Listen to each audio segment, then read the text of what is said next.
assigned to the DEA to the Task Force Officer School number 7 at the DEA Training Academy. All expenses paid through the Drug Enforcement Administration. This one's for Chief Blair. Chief Blair. Yes, Chairman Garza, it's a standard class they send all of our task force officers to, wide-ranging, anything from ethics and policy to day-to-day operations while working on in the task force. No cost to the city or our department at all. Are there any questions from council on this item? Okay.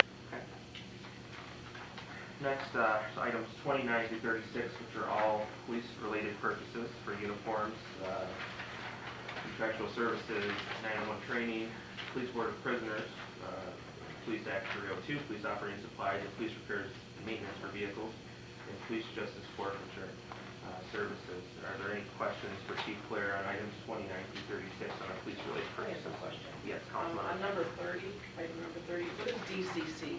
What is that? It should be Denver Community Conference, I believe. Yeah. I didn't know if that's what it said. Thank you. The old school. Yeah. Are there any other questions for Chief Blair on these items? Okay. If not, we will move on to item 37, which is a motion to file Municipal Employees Retirement System, MERS of Michigan Annual Actuarial Valuation Report dated December 31st, 2017, for the 23rd District Court. Ms. Gorski Schulte. Thank you, Sharon. This is the annual valuation report. If you look, I'm going to go through a couple highlights of the report just to kind of showcase. One of the pieces that the state is looking at is funding ratios. So on page 5, we'll list that the plan is 74% funded. It is not in jeopardy of having to come up with a plan.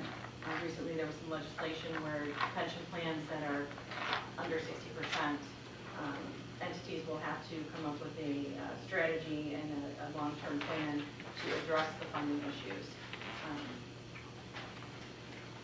If you look at page 23, you can kind of see a breakdown of how many employees are covered in the plan. It's actually a total of 19 participants.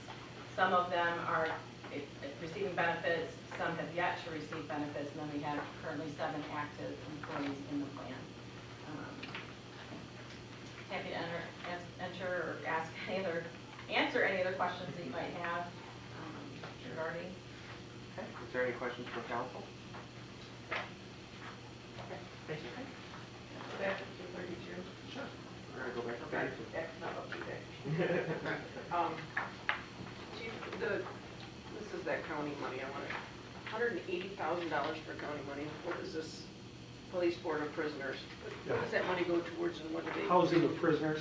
Obviously, when someone's sentenced to something or they're holding them for a trial, they're going to ship them off to an area that costs us money to do that. And we have to pay for them to be housed. So, yeah, we've come up with methods and ways to reduce that cost, but yeah, we're down substantially over the years past. Councilman Johnson? Can we go back to 37, please, Sheila? Yeah. Is there an average of what the employees are getting, average retirement out of this plan? I don't have that information in front of me, but I can probably obtain that information for you. I would appreciate that.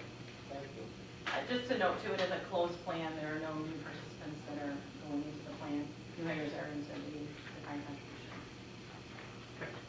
Any other questions from council on item 37? All right. Item 38, a motion to receive and file City of Taylor General Employees Retirement System actuarial evaluation report as of December 31, 2016, GASB 67 and 68 supplemental data. Ms. Gorski Schulte. Thank you, Chairman. This is the annual valuation report that we do for the General Employees Retirement System. So any employee that has a benefit in the defined benefit system that's not police and fire. This system too is closed, so there are no new participants in the system. It will highlight a few pages of the report and then certainly answer any questions that you have. Just to start off on A1, the pension board did do an amortization analysis to improve the funding level for the plan. One of the challenges that a closed plan has is that it's putting out a set dollar amount each month. However, it does not have any new participants and no new payroll contributions. So the contributions from the employees or the active participants grow smaller and smaller, but the actual liabilities that we're paying out kind of remain the same. We typically pay out about $550,000 a month in benefit payments and expenses to the plan. So what the pension board recently did was take a look at 3 different models, and you can see that there was a 23-year model, a 22-year model, and a 21-year model. Pension board did adopt the 21-year amortization period, which of course will increase the city's contribution, but in long term, it would also increase the funding percentage. On page 8.2, this kind of lists the projected required contributions that the city is going to be making. And as you can see, it gets to year 2042 and it's a 0. So in theory, because it is a closed plan, at some point, the liability for the city does end in 0. And there is an expectation that payments will one day end for the closed plan. So for purposes of this report is required so that for the budget, we can anticipate what the amount due is. So October 1st, we would be paying, if you look at the second column that says contribution for fiscal year beginning, the projected annual dollar contribution that the city will be making would be that $3,968,000, I'm sorry, the $3.9 million figure will be what will be paid to the pension system on October 1st. Just a couple other highlights to draw your attention to. Page 8.4 kind of gives you a schedule of funding progress. And this plan is at 49% for the funding ratio, so it is one that we are in discussions and working on a submission to the state for long-term funding plan.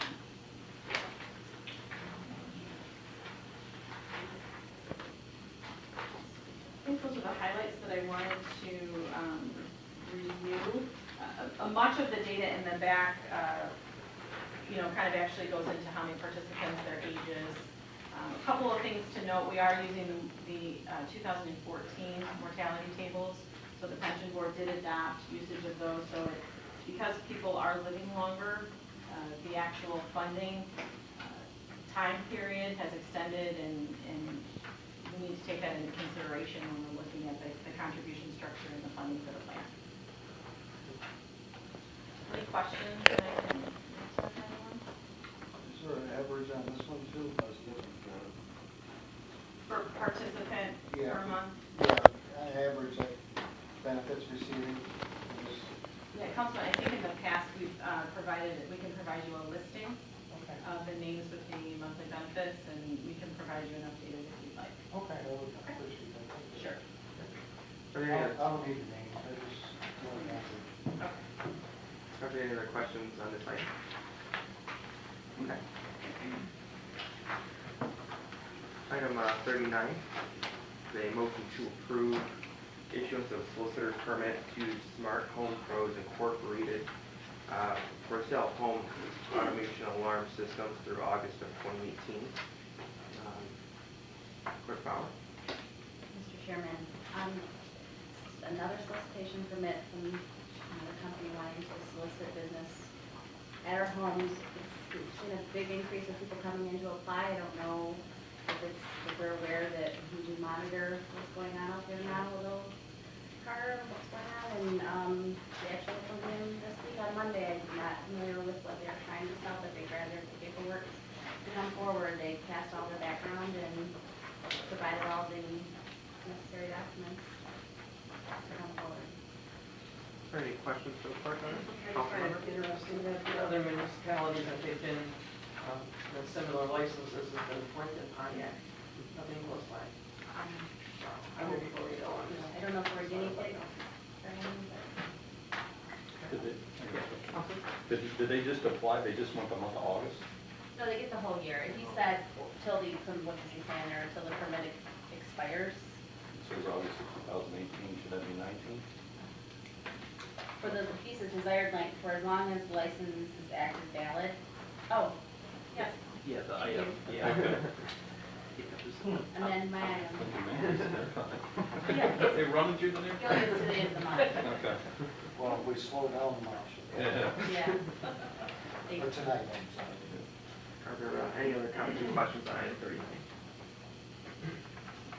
Okay, item 40, the motion to approve the disposal of obsolete computer equipment on the attached list at the Taylor Sportsplex. Clerk Bauer? Mr. Chairman, this item was brought forward, Mr. Lebeck and I discussed this and came to me requesting that the attached list be approved for disposal. It is, according to Mr. Lebeck, older equipment that is worth no value. So, the chair, I'll add it, we opened the sportsplex back in 2000. There was computer equipment bought by the city for the third party that was operating it. It was then junked in 2006 when another company took over and put upstairs. And it's been sitting there since. So it's definitely outdated. It cannot run any of our type of systems. It's taking up space up in the storage. We may be able to run our current version of Microsoft Windows 2000. My question is, what happens to, is there any memory in there? Is there any hard drives, any of that stuff? Is this getting shredded? Yeah, so to the chairman, to Mr. Johnson, we have palleted and shrink wrapped it as we've done for Mr. Patel in the past for the other city computers, and we are working with a vendor. They will come out and pick it up and destroy it properly and give us whatever record or proof that it was properly destroyed. So it'll be a little fee. I don't remember how much it was last time that we did that, but we'll get it done right and dispose of it correctly. Because you just can't take it. At one time, Riverview was taking it, and then we were taking the hard drives out and all that, and they stopped doing that there. So we have a company come in and then destroy it. Councilmember. Do you know the name of that company? I don't. Have you seen that Yeah, to me? I'll have Can to you get, find it? yeah, I'll have to get it from Mr. Patel. Mr. Chairman, a copy was provided to Budget and Finance for the asset list.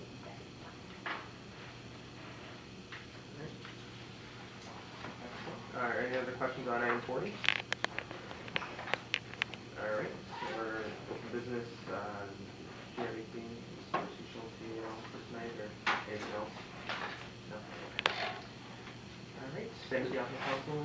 Yeah, sir. If there's nothing more from council, if I could, Chief Blair, we had a brief discussion in my office today about what happened today. It seems that there's a lot of bad information on Facebook already about this dog in the north end of Taylor.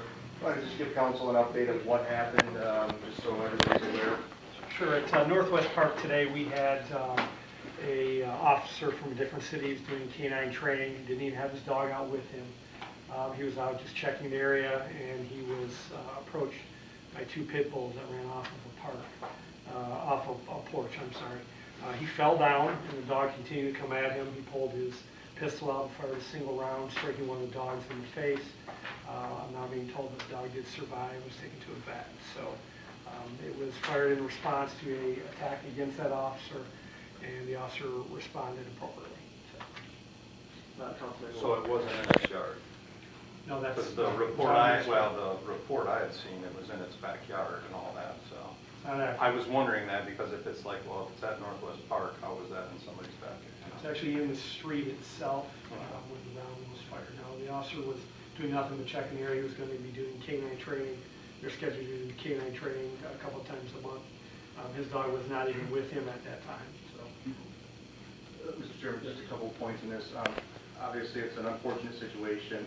The dog did survive. It sounds like the injuries may have been somewhat minor, actually. The other thing is just it was nothing to do with the Taylor Police Department. This was an officer from another department from the surrounding area. So what's happening with the dogs now? Those two pit bulls? They've been, animal control's involved, and they're proceeding accordingly with animal control. I think there were tickets issued, because there are, we do have leash ordinance, so I believe tickets were issued, and the one dog, I believe, was taken to the vet. And the other dog, I think, is still with the homeowner, but I'm not 100% certain. We just had the conversation literally, a half hour before we walked down. Can we pay that bill? No. No. All right, any other questions on this item? Anyone else have anything else for tonight? All right, I'll see everyone in about 20 minutes.